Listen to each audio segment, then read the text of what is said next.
Peter Katz. So nice to see you again, and welcome to our second episode of In Time. I am very excited for our second episode of In Time. So, as we did last time, I thought we could just do a little quick orientation. Robyne, where in time, where in the world are you in this moment right now?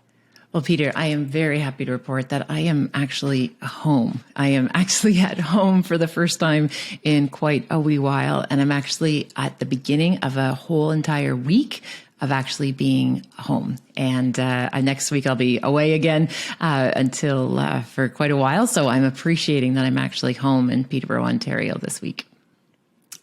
Beautiful. I also am home after much travel. I am leaving again this week, so I don't have the full week at home, but I'm appreciating being home. And I'm just going to let you in on a secret, Robyne. So this is my what used to be known as my living room, and now is my broadcasting studio. And often what happens is whatever is in view here is it looks like, a very nice place, and there's a piano, and it looks very clean and zen. But what often is the case is there's like chaos everywhere that's not directly in view from the camera. But yesterday, I took the time and cleaned up the space. And so it's amazing to actually feel like there's alignment between what you see and what I see. And it's amazing how just cleaning a space like that can just kind of change your physiology. I remember my mom would always say to me when if I was upset about something as a kid, she would say, just like, do something that you can control, that you know when you do that thing, no matter what, you feel better. And her suggestion was always cleaning my room. Very clever mom technique. Yes. But Mom, if you're listening, got to give you credit. You're right. You're right. Oh, I love it. I find what's so remarkable is it's like we have this like deep intuitive wisdom that we know that if we're surrounded by chaos, that it's going to feel chaotic. And we even know, for example, like when we start to if you look at the state of maybe your house or your apartment, your space, or even like your vehicle, if you have a vehicle, and when it's all kind of cluttery, our thinking is like that. Our emotions are like that it's just really this kind of sprawl effect. And then we kind of start to put things together. And what I absolutely love is that connection, that when we actually start doing some of those those tasks of just like putting things away and maybe like recycling things or donating things, and we just kind of start going through it. I think we're also on some level like processing some of our thoughts and of our emotions, but we're doing it with kind of busy hands. And at the end of it, we actually see the result. We see the result of an organized space. And I know with me, when I do that organization and then I like make all these bags of donation, I then drive them around for 3 months in my car just to make sure that it's like, okay, I'll drive around. So it's not like it's all this like pristine, easy flow, but at least the space at that time, it just actually is really grounding. And our space makes a difference, that it has an impact on our mood and on our feelings and even on our sleep. I feel that. I have to say, I also feel like I don't love the incongruence of sort of broadcasting, having it together, and yet feeling like there's chaos. And if I really think about it, I don't know whether you relate to this, Robyne. I suspect that you do, but like often I'm walking out on stage and I'm like, there to inspire and maybe give some sage advice or whatever. But sometimes it's like there's complete chaos, or I've just like taken a red eye then I have to just like drop in and be present. And so sometimes that incongruence can create this tension in me where I feel like I'm an imposter or sort of who am I to be in this role when I feel like I'm kind of falling apart here. Yeah. Peter, that's real. That's real. Yeah. And you know, I just want to hold space for you in that moment to be like, that's like essentially what we're all doing, right? All of us are like navigating our lives. We're stick handling what comes our way. And then all of a sudden we're in that moment where we have to, you know, be present. We have to sometimes like even kind of put that mask on where it's like, okay, this is what I need to be doing right now. And I think giving ourselves like just full permission that that's the reality that most of us are doing, but I don't think a lot of people are talking about it, right? And even if you like, for example, look at social media, and I'm sure people have heard this before, it's just like this highlight reel. And, you know, there was one like app our Ava showed us, which I thought was so remarkable, where it actually showed a picture and then underneath it said, how many takes did it take to get this shot? And all of a sudden, when you start like thinking critically about some of the things that we think about the world and how the world sees us and how we're showing up in the world, there's a lot of filters. There's a lot of people just kind of trying to, you know, project as if everything is A-okay. And the reality is that under the surface, it sometimes is a wee bit messy, but that's part of the lived experience. So knowing that so many of us, myself included, you know, we have this like relationship with social media where it's like, you know, I keep saying like, I'm going to like quit social media, but it's like, it's part of my life. And it feels like a necessary thing. Like what would you suggest? And I will say, I know others relate to this as well. Like, I generally feel worse about myself every time I'm on social media. Like if I analyze like, okay, what behaviors did I do and how am I feeling right now? How am I feeling about my body? How am I feeling about my relationship? How am I feeling about my career? Like all of those things feel worse generally after I interact with social media. And so like, what would you say? Like, what is there like a mindset that one can put themselves in? Is there a cleansing that one can do? Like, what would you recommend? Well, Peter, you're asking great questions. And I think it's just such a reality that the ecosystem of social media, it's part of how our jobs are, you know, advertised right now. It's part of like, it's a structure of our job. But I think what's really important is to kind of keep perspective that it's a tool. So it's a tool like email. It's a tool like our calendars. It's not a measure of worth, right? We're kind of putting a lot of our emotional wellness into this idea of social comparison. And so one of the kind of gentle invitations, whenever we're kind of like exploring and imagining and getting curious about our social media use, it's one of those questions where it's like, okay, well, how do we move from being like people who are consuming it to maybe content creators? So when we're in a place that are using this, where it's not about consumption, it's about creation, that actually puts us in a place where I'm choosing to share this because I want to inspire, educate, you know, so I think in terms of like that intention piece around, you know, am I just passively consuming it where I'm just, you know, kind of almost like sliming myself with things that I know that aren't going to make me feel very good. So there's that kind of one perspective. The second kind of perspective that I often share, especially when I'm working with adolescents, is if you come off your social media feed and you notice you're feeling a decrease in your confidence or your, you know, body image, as you mentioned, or your success as an entrepreneur, as a musician, as a creator, I think what's really important is that every once in a while we pause and we do a wee bit of a social media cleanse in the sense of like deleting and unfollowing things that don't serve us or don't align with our values. And I know we kind of say that a lot, but sometimes we don't even realize kind of that passive scrolling behavior that we're still processing it, even if it's something where like, oh, I'm not really paying attention to it or I'm not liking it. You're still having that exposure point. So we want to make sure that we're around things that align with our values. And when you align with your values, then you can really use that as a tool. And the last kind of point I would make on that is a lot of times we do scrolling behavior as a numbing behavior. It's like we haven't had a break. We haven't looked after our emotional needs. We've just been going. And your brain is just like, I need a break. So now I'm just going to mindlessly scroll through this because it's essentially like a pause button. And then we go into these like time warps where all of a sudden an hour passes by. So it's actually our body's cue that we actually need a break. And I would challenge anyone that if your body needs a break, actually like going outside, you know, movement, listening to music, those things will actually fill your bucket back up versus passive consumption and numbing behavior. My wise chemistry teacher in high school had explained this to me back in the 90s, and that like he was encouraging us to take breaks wisely. Yes. And of course, at that time, the drug of choice for everybody was television, right? Yes. And sort of watching. So thank you, Monsieur Sauvé, for your sage wisdom that I've just been reminded of. And it's funny, I'm also just kind of drawing this connection between what we were just talking about with kind of cleaning up your space, with cleaning up your digital space, right? Yeah.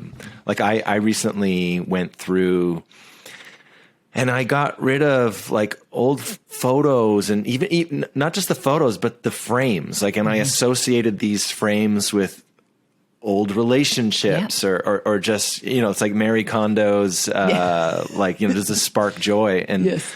and I'm just kind of putting that together, that sort of cleansing that we do in our physical space, we could actually do in our avatar digital space as well. That's a nice little connection. The other thing I thought of while you were talking there is, when you're reflecting on sort of being this creator. So you're sort of putting things out into the world versus just kind of being this receiver. Yes. And it reminds me of, especially at the beginning of my career, although I still experience this, when I would go to a concert and I would be in the audience, I would suffer because I wanted to be on stage, and I wanted to, and I would have these thoughts of like, oh, well, they're like, look at how many people are here and how much everybody loves their music. And I would really get this narrative of, I'm not good enough, and why am I not there? But what also was being illuminated was this inner passion that I had. And so there were clues in there of Peter in the audience watching. And so, of course, when I would go home and I would write a new song, or I would practice the thing, or I would actually do the activities that would be most likely to land me on that stage, that actually put me in my greatest joy. And lo and behold, it actually led to me being on that stage. So I'm just sort of drawing connections too, that maybe as we are experiencing social media, again, I haven't sort of fully formed this thought, it's happening in real time, but are there clues within how we are reacting to what we're consuming that might be guides for us to then determine what are those other activities that we're going to do, or what are those areas in life that we want to give that love and focus, or develop skills in our lives? Yeah, great. Again, amazing question and great reflections. And I think what comes to mind for me is again, just really kind of checking in with our energy, right? If the energy afterwards is like kind of that kind of lower frequency energy where we feel kind of like lethargic, we feel like, oh, I wasted all that time. And, you just kind of get kind of down on yourself, not only from what you saw and what you were like, what imprinted on you during that scrolling adventure, but then also afterwards, if we start shaming ourselves and feeling guilty about our wasted time that we did there, I think that's a kind of a good indicator that, well, first of all, guilt is a terrible teacher, right? That's not going to make us not do it next time. What actually needs to kind of happen is just kind of that personal awareness about like, is this something that's bringing me closer to my goals, bringing me closer to my values, or is this something that's actually precluding me from feeling grounded and ready and inspired? And one of kind of some of the strategies, again, especially when I'm working with teenagers, we often talk about is actually setting like an alarm, or like having like a fixed stop time with our social media use. Another example is actually setting up some parameters and boundaries around like where we use our devices. So for example, like not using it on a couch, right? So when we're sitting there in kind of a more passive way where our body needs rest, our body will actually stay engaged in the behavior, Peter, because it enjoys sitting on the couch. And so we're like, oh, it thinks for me to be able to keep Robyne sitting on this couch, I'm going to have to keep scrolling, right? So it's actually kind of doing a wee bit of that awareness check about the fact that, maybe I can do it in a different way. So then that way we can actually get what our body actually needs, whether it be rest or inspiration, or as you said, just kind of that igniting that kind of passion of like, hey, I want to learn more about this. So again, that energy check-in, but also how it's aligning with kind of what you stand for. And the kind of the last little caveat I would give you there again is also actually having digital free spaces. So I can share as a parent of 3 teenagers, one of our digital free spaces is actually our kitchen. And I love the kitchen table. I love the kitchen counter because to me, this is where we gather and create community. And I hear about people's days. And, another strategy I've learned as a parent is, when teenagers are talking about their feelings or what's going on, if you do dishes and not look very interested, they keep talking. And as soon as you look too interested, all of a sudden they sometimes be like, "Ooh, careful." Same as when you're driving with kids, you get a lot more kind of feels and information. So using those spaces in a way that are actually going to cultivate the things that matter most to you. I love that, Robyne. Thanks. I love that. And I don't know why this episode is the Peter confessional, but I'm going to confess to one other thing. Love it. And that is, so for a long period of time, I decided that like my bedroom was a place that I wasn't going to have my phone. It was going to be my digital free space. And it resulted in one of the kind of best periods for my kind of mental health. And like I would wake up in the morning and I would kind of just be present. And then for whatever reason, I know the reason. It's because I started traveling again. Yes. And so the phone ended up by my bed in the hotel room. And then I just kind of got back into the habit of having my phone in my bed. But just this week, I guess it's Monday, but several days ago, I decided that I was going to go back to not having the phone in the bed. And so the last couple of nights I didn't have the phone in the bed. But last night I took my laptop into my bed. Bigger phone. And I was like, I realized the ridiculousness of, because I never take my laptop, but I guess I needed to, anyway. So I'm going to not take my laptop. This is my new commitment. I love it. Here I go. Oh, I absolutely love it. Robyne, I know this is a shorter episode for us. But we have committed to doing this no matter what is happening in our lives, which I love. We also committed to asking each other a question each episode, and so I think it's going to have to be a lightning round. Because lightning round, I'm in. So, do you want to go first or second with our lightning round? I will go second because you got to go. I got to go first last time. Okay, so that's me asking you the question? Mm-hmm. Okay. Gosh, I should have thought of a easier question to answer. It could be a to be continued. It can be a... Okay, it can be a to be continued. Yeah. Okay, here's what I want you to do, Robyne. Okay. I want you to flash back to roughly half your age. So let's say for each of us, that's roughly 20 years old. Okay. Right. So the 20-ish year old version of yourself, and situate yourself in a moment in your 2021, let's say, and you bump into that person. Okay.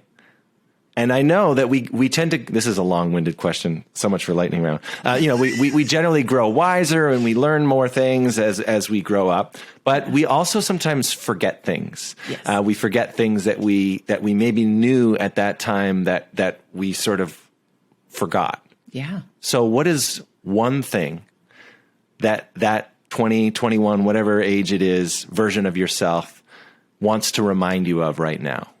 I love it. And I'm going to ask us to come back to that question again in a future episode because there's a bigger answer. But the one that's going to get us into lightning round, because I'm mindful that you have commitments, is remember how much you love music. Remember how much you love music, because I feel like things get busy and one album can completely change my day. One song, 3 minutes, can change my mood. And one of the things that I've noticed, if I was to compare 20-year-old Robyne to 43-year-old Robyne, and it wasn't actually, Peter, until our paths connected that I allowed myself to fall back in love with music. So I would remind my 20-year-old self would remind this self that music is, make time for music. All right. Well, I will. That's a great answer. And I'm also touched by that answer. And I'm happy to park the longer answer. And maybe we'll do a whole episode around revisiting our younger selves and seeing what wisdom lies there. So to be continued. To be continued. And the quick lightning round question I'm going to have for you, because I appreciate that you were just celebrating American Thanksgiving. I want to know, what is your favorite side dish? Ooh, well... Yes, my family has, all the women in my life, my two sisters and my mom, all married Americans. And so I have two Thanksgiving. I always say to them, like, hey, we're going to celebrate American Thanksgiving. And they're like, we just call it Thanksgiving here. Or Thursday. We call it Thursday. Or Thursday. I know. Why is it on a Thursday? Let's see. My favorite side dish. Oh, man. I just love like that kind of food. Well, I'll tell you what. At this particular Thanksgiving, I ordered these really fancy vegan cheeses. Ooh. Which I know you might think that those two words can't go together, but curious. But there's this cheese company called Shrimu. Shrimu. They don't sponsor this podcast, but happy to have a conversation because their cheeses are super expensive. But I ordered those, and we had like sort of like a vegan charcuterie plate, yes. And like the cheeses, and there's like the spicy jams and I love that. So I don't know if that's a side dish, but I just love like taking the crackers and this vegan cheese, which was outrageously good, and kind of like making little delicious, savory, sweet, spicy bites. That brings me great joy. I absolutely love it. Peter, we're out of time, and I know you have to get to where you have to go, and I don't want to hold you up, but I do just want to thank everyone for joining us for this conversation today. We are mindful it was brief, but still what I hope that we're showing and what we can do by showing up in this space together is that it's never going to be a good time. It's never going to be perfect. It's never going to be the right time. We're never going to have enough time. But when you set the intention of making sure that you follow through for yourself and for your friend, your community, this stuff matters, and it always works itself out. So until next time, I hope everybody has a great time, and we'll talk to you soon. Thanks so much, everybody. And so nice seeing you, Robyne. Thanks, Peter.